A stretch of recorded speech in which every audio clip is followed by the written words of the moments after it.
அனைவருக்கும் வணக்கம். இந்த ஒரு காணொளியில நம்ம எத பத்தி பார்க்க போறோம் அப்படின்னு பார்த்தீங்கன்னா, கிளாசிஃபிகேஷன் ஆஃப் வைரஸ். அதாவது வைரஸ்களின் வகைப்பாடு. நம்ம வைரஸ எப்படியெல்லாம் தனித்தனியா பிரிக்கலாம். அதோட உருவ அமைப்புகள வச்சும் பிரிக்கலாம். அது எப்படியெல்லாம் ஒரு மனிதர்கிட்ட இருந்து இன்னொரு மனிதருக்கு பரவுது அப்படின்றதையெல்லாம் வச்சு பிரிக்கலாம். அது என்னென்ன அப்படின்றத இந்த வீடியோல நம்ம பார்க்கலாம். வைரஸஸ் அப்படின்ற அந்த பொருள் எதை வச்செல்லாம் நம்ம பிரிக்கலாம், வகைப்படுத்தலாம் அப்படின்னு பார்த்தீங்கன்னா, வைரஸுடைய ஹோஸ்ட், அதாவது அது எந்தெந்த உயிரினத்தை எல்லாம் தாக்குது அப்படின்றதையெல்லாம் வச்சு நம்ம வகைப்படுத்தலாம்.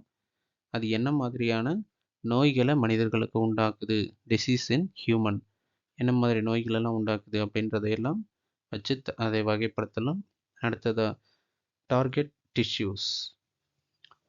டார்கெட் டிஷ்யூஸ் அப்படின்னு சொல்லப்படுற ஒவ்வொரு உறுப்புகளையும் எந்த உறுப்புகளை தேர்ந்தெடுத்து அந்த உறுப்புகளில் நோயை உண்டாக்குது அப்படின்றத வச்சும் வைரஸ்களை நம்ம வகைப்படுத்தலாம்.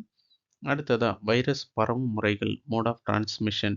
ஒரு மனிதர்கிட்ட இருந்து இன்னொரு மனிதருக்கு, ஒரு உயிரினத்துக்கிட்ட இருந்து இன்னொரு உயிரினத்துக்கு எப்படியெல்லாம் வைரஸ் பரவுது அப்படின்றதையெல்லாம் நாம் வச்சு வகைப்படுத்தலாம். அடுத்ததா வெக்டார்ஸ் அப்படின்னு சொல்லப்படுற வைரஸை கேரி பண்ணி கொண்டு போகக்கூடிய உயிரினங்கள், அது மூலமாகவும் நம்ம வகைப்படுத்தலாம்.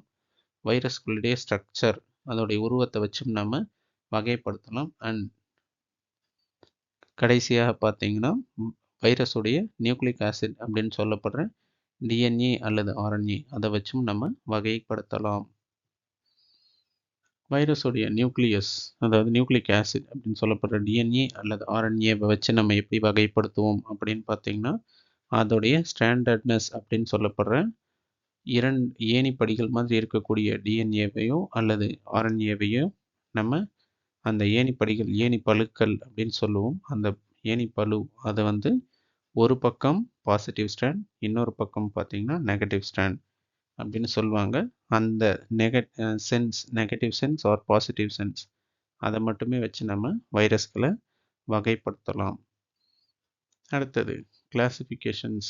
இன்னும் என்னென்ன மாதிரியான நோய்கள் மூலமாக பரவுது, நோய்கள் மூலமாக இது எப்படியெல்லாம் மனிதனை தாக்குது, எந்தெந்த நோய்கள், அதை வச்சும் நம்ம வைரஸை வகைப்படுத்தலாம். அதில் முதல் வகை அப்படின்னு எடுத்துக்கிட்டோம்னா plant virus and animal virus.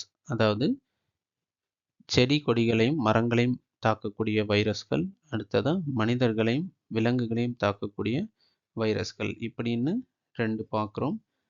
இந்த ரெண்டும் இருக்கக்கூடிய வித்தியாசங்கள் என்னென்ன, ஒவ்வொன்றுக்கும் இருக்கக்கூடிய வெவ்வேறு பண்புகள் என்னென்ன அப்படின்றத நாம் பார்க்க போகிறோம்.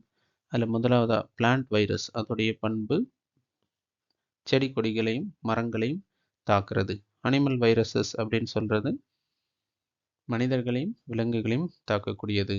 அடுத்ததாக பிளான்ட் வைரஸஸ் பார்த்தீங்கன்னா, அதுக்கிட்ட இந்த ஜெனட்டிக் மெட்டீரியல் ஆர்என்ஏ ஒரே ஒரு ஸ்ட்ராண்ட் மட்டும்தான் இருக்கும். அப்படின்னா அதில் ஒன்று பாசிட்டிவ் ஸ்ட்ராண்ட் இருக்கலாம் அல்லது நெகட்டிவ் ஸ்ட்ராண்ட் இருக்கலாம். இந்த மாதிரி சிங்கிள் ஸ்ட்ராண்ட் அப்படின்னு சொல்லப்படுற ஒற்றைப்படை ஆர்என்ஏக்கள் அதில் இருக்கலாம். அடுத்ததா அனிமல் வைரஸஸ், அதாவது நம்ம மனிதர்களையும் மிருகங்களையும் தாக்கக்கூடிய இந்த வகையான வைரஸஸில் பார்த்தீங்கன்னா டபுள் ஸ்ட்ராண்டட் டிஎன்ஏ அப்படின்னு சொல்லப்படுற இரட்டை படை டிஎன்ஏ இருக்கலாம். அடுத்து பிளான்ட் வைரஸில் பார்த்தீங்கன்னா அதோட உருவ அமைப்பு எப்பவும் ஒரு நீளமான கோடு மாதிரி, ஒரு நீட்டு பொருள் மாதிரி இருக்கும்.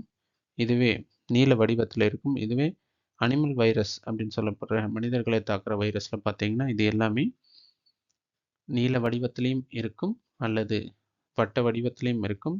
இல்லை காம்ப்ளெக்ஸ் சிமெட்ரி அப்படின்னு சொல்லப்படுற மூன்றாவது ஒரு வகை, நம்மளால் அந்த உருவத்தை சரியான ஒரு உருவமாக காண முடியாது. அது ஒரு காம்ப்ளெக்ஸ் சிமெட்ரி அப்படின்னு சொல்லுவாங்க. அந்த மாதிரியான அமைப்புலையும் நம்மளால் பார்க்க முடியும். அடுத்ததாக பிளான்ட் வைரஸஸ் பார்த்தீங்கன்னா இப்படியெல்லாம் பரவும். ஒரு செடியில், ஒரு மரத்துலேருந்து இன்னொரு செடி அல்லது மரத்துக்கு எப்படி பரவுது அப்படின்னு பார்த்தீங்கன்னா முக்கியமாக காற்று மூலமாக பரவும். அடுத்ததாக பூச்சிகள் மூலமாகவும் பரவும். அடுத்ததாக விதைகள் மூலமாக பிளான்ட் சாப்ளிங்ஸ் அந்த ஒரு செடியிலேருந்து இன்னொரு செடிக்கு மதர் டு பேபி அப்படிங்கிற மாதிரியான ஒரு ஹரிசான்டல் டிரான்ஸ்மிஷன் அது மூலமாக பரவலாம். அடுத்ததாக அனிமல் வைரஸஸ் பரவுறதுக்கு நிறைய வழிமுறைகள் இருக்குது. மூச்சு விடும் நம்ம மூச்சு காற்றில் கூட வைரஸஸ் பாக்டீரியா இந்த மாதிரி நோயை உண்டாக்கக்கூடிய பொருட்கள் நிறைய இருக்கலாம். காற்று மூலமாகவும் இது பரவும் மனிதர்களுக்குள்ள. அடுத்ததாக செக்ஷுவல் கான்டாக்ட் அதன் மூலமாகவும் பரவும். அடுத்ததாக ஜூனோட்டிக் டிசீசஸ் அப்படின்னு சொல்லப்படுற மிருகங்கள் கிட்ட இருந்து மனிதர்களுக்கு இது பரவும். அதற்கு ஒரு எடுத்துக்காட்டு ரேபீஸ் வைரஸ். அது பார்த்திங்கன்னா வெறி நாய்களிடமிருந்து மனிதர்களுக்கு பரவும். கடைசியாக வெக்டார் டிரான்ஸ்மிஷன் அப்படின்னா பூச்சிகள் மூலமாக ஒரு மனிதர்கள்கிட்டேருந்து இன்னொரு மனிதர்களுக்கு பரவுறது. அதாவது கொசுக்கள் இருக்கு இல்லையா, கொசு வந்து பார்த்திங்கன்னா நோய் பாதிக்கப்பட்ட ஒரு நபர், எடுத்துக்காட்டு சிக்கன்குன்யா, டெங்கு இந்த மாதிரியான நோய்களால் பாதிக்கப்பட்ட நபருடைய உடலிலிருந்து ரத்தம் எடுக்கும்போது அந்த இரத்தத்தின் மூலமாகவே வைரஸ் அந்த பாதிக்கப்பட்ட நபர்கிட்டேருந்து கொசுக்களுக்கு வரும். அந்த கொசு இன்னொரு ஹெல்த்தியான நபர் இருக்கிறாரு அப்படின்னா, உடல் நலத்தோடு இருக்கிற ஒரு நபரை கடிக்கும்போது இங்கேருந்து அவருக்கும் பரவலாம். அடுத்ததாக பிளான்ட் வைரஸஸ் செடிகள் மூலமாக பேரண்டல் டிரான்ஸ்மிஷன் சொல்லப்படுற பெரிய செடிகள் அதோடைய உருவத்திலிருந்து உருவாகக்கூடிய புது சின்ன சின்ன செடிகள் அது மூலமாகவும் இந்த வைரஸஸ் பரவும். அதற்கு எடுத்துக்காட்டாக நம்ம வாழை மரங்களை சொல்லலாம். குட்டையான வாழை மரங்கள் நோயினால் பாதிக்கப்பட்டது, அது கூடவே உருவாகக்கூடிய அடுத்தடுத்த வாழை மரங்களுக்கும் அதே வகையான வைரஸ் தாக்குதல் இருக்கலாம். அடுத்ததாக அனிமல் வைரஸில் பார்த்தீங்கன்னா ஒரு சில வைரஸஸால் நமக்கு கேன்சர் அப்படின்னு சொல்லப்படுற அந்த பாதிப்புகளையும் உண்டாக்க முடியும். அடுத்ததாக வகைப்படுத்தலில் உருவ அமைப்பை வச்சு நம்ம வகைப்படுத்துகிறோம். Classification of virus based on structure of viruses.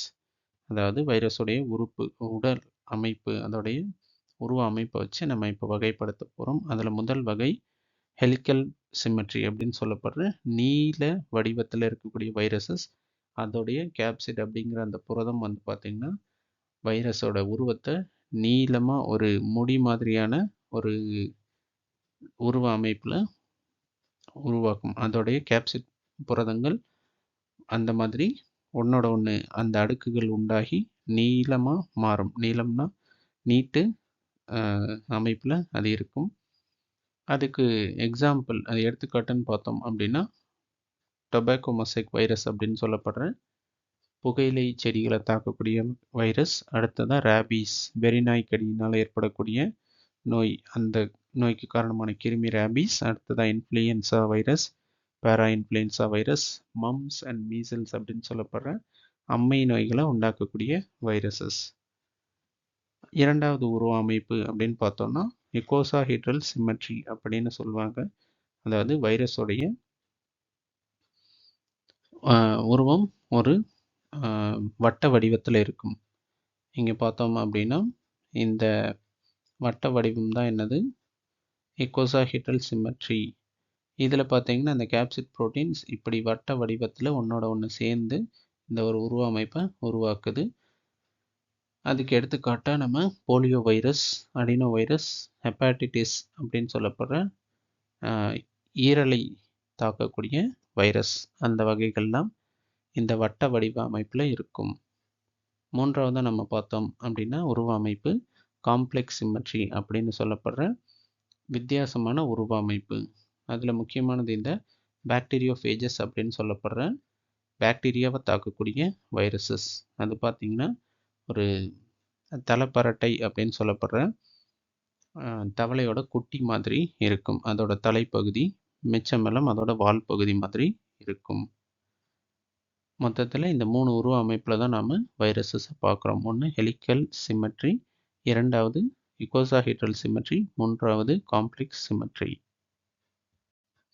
அடுத்ததாக பார்த்தீங்கன்னா இந்த வகைப்படுத்தலில் வைரஸ் எந்தெந்த முறைகள்லாம் பரவுது, எப்படியெல்லாம் பரவுது, ஒரு மனிதர்கிட்ட இருந்து இன்னொரு மனிதருக்கு எப்படியெல்லாம் பரவுது அப்படின்றது மூலமாக வைரஸ்களை வகைப்படுத்த போகிறோம். அதில் முக்கியமானது இந்த ஏர்பான் டிரான்ஸ்மிஷன் அப்படின்னு சொல்லப்படுற காற்று மூலமாக பரவுகிற வைரஸஸ். அது காற்று மூலமாகவே பரவி நமக்கு சுவாச உறுப்புகளில் நோயை உண்டாக்கும். அதுக்கு எக்ஸாம்பிள் எடுத்துக்காட்டுன்னு பார்த்தோம்னா ஸ்வைன் ஃப்ளூ வைரஸ், அப்புறம் ரைனோ வைரஸஸ். அடுத்ததா இரண்டாவது முறை பரவல் முறை அப்படின்னு பார்த்தோம்னா ஃபீக்கல் ஓரல் ரூட் அப்படின்னு சொல்லப்படுற தண்ணீர் மற்றும் உணவு மூலமாக பரவக்கூடிய வைரஸஸ். அதாவது வைரஸஸ் என்ன ஆகுது அப்படின்னு பார்த்தீங்கன்னா, நம்ம எடுத்துக்கக்கூடிய உணவுலையும் தண்ணியிலையும் அது கலந்துடும். அந்த மாதிரி கலக்கிற வைரஸஸ் என்ன பண்ணுது அப்படின்னா நமக்கு பல்வேறு நோய்களை உண்டாக்கும்.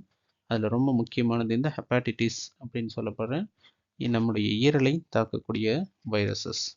அது ஹெப்பாட்டிட்டிஸ் ஏ வைரஸ், அப்புறம் போலியோ வைரஸ், ரோட்டா வைரஸ். இந்த மாதிரியான வைரஸஸ்லாம் பார்த்தோம்னா நம்மளுடைய உணவு மற்றும் தண்ணீர் அது மூலமாக பரவக்கூடிய வைரஸஸ். மூன்றாவது பரவல் வகை அப்படின்னு பார்த்தோம்னா செக்ஷுவலி டிரான்ஸ்மிட்டட் டிசீசஸ், அதாவது உடலுறவு மூலமாக பரவக்கூடிய வைரஸ்கள்.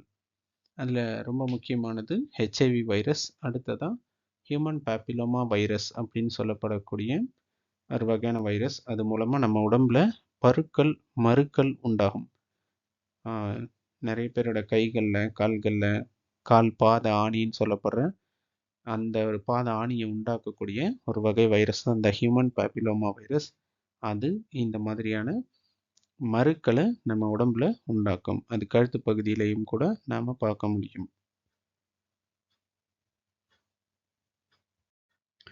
அடுத்ததா இரத்தத்தின் மூலமாக பரவக்கூடிய வைரஸஸ்.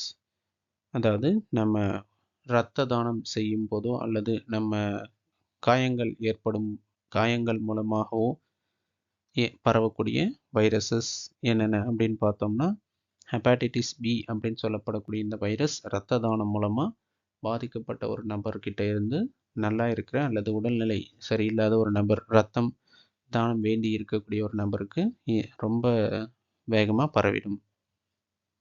இதை ஒழுங்கான முறையில் இரத்தத்தை தூய்மைப்படுத்தாமல் செக் பண்ணாமல் அதை இன்னொருத்தருக்கு டொனேட் பண்ணால் இந்த வகையில் ஹெப்பாட்டிட்டிஸ் பி வைரஸ் ஈஸியாக பரவிடும். அடுத்ததாக ஹெச்ஐவி வைரஸ். அதுவும் பார்த்திங்கன்னா இந்த மாதிரியான ஒரு முறையில் பரவக்கூடியது. இரத்தத்தின் மூலமாகவும் அல்லது ஆண் விந்தணுக்கள் மூலமாக கூட இந்த ஹெச்ஐவி வைரஸஸ் பரவும் இன்னொருத்தருக்கு. அடுத்ததாக ஜூனோட்டிக் டிசீசஸ் அப்படின்னு சொல்லப்படுற மிருகங்கள் மூலமாக மனிதர்களுக்கு பரவக்கூடிய வைரஸஸ். அதாவது விலங்குகள், பறவைகள் அல்லது பூச்சி இனங்கள் இதெல்லாம் என்ன பண்ணும் அப்படின்னா வைரஸை ஒருத்தர்கிட்ட இருந்து கடிச்சோ இல்லை அதை எடுத்து இன்னொருத்தருக்கு ஈஸியாக கொண்டு போய் சேர்த்துடும். அதுக்கு எடுத்துக்காட்டு அப்படின்னு பார்த்தோம்னா rabies virus, alpha virus, flavi virus, Ebola virus. வைரஸ்களை வகைப்படுத்துகிற இன்னும் நிறைய முறைகள் இருக்குது. அதை நாம் அடுத்தடுத்த வீடியோவில் பார்க்கலாம். இந்த வீடியோவை இவ்வளவு நேரம் அமைதியாக பார்த்ததுக்கு நன்றி. உங்களுடைய கருத்துக்களையும் கேள்விகளையும் கமெண்ட் பாக்ஸில் தெரிவிங்க. நன்றி, வணக்கம்.